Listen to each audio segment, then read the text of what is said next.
দেখে পানি মনে হলেও আসলে জমে আছে বরফ। লেকের পাড়ে ভেড়ানো নৌকাও বরফে ঢাকা। এ অবস্থায় নৌপথে যাতায়াতে মারাত্মক বিঘ্ন দেখা দিয়েছে। এ অবস্থা ভারতের শ্রীনগরের উলার লেকে। এতে বিস্মিত স্থানীয় বাসিন্দারা। হিমালয়ের কাছের এই অঞ্চলের আবহাওয়া সাধারণত ঠান্ডা হলেও লেকে বরফ জমার ঘটনা এই প্রথম।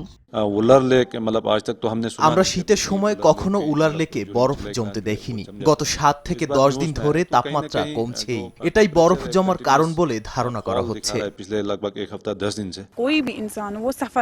শীতে ভোগান্তিতে পড়েছেন ছোট বড় সবাই। ভুগতে হয় নিম্ন আয়ের মানুষকেও। যারা উলার লেকে মাছ ধরত কিংবা পদ্ম ফুলে ডাটা সংগ্রহ করে জীবিকা নির্বাহ করত, তারা এখন লেক ব্যবহার করতে পারছে না। যাতায়াত ব্যবস্থাও বন্ধ হয়ে গেছে।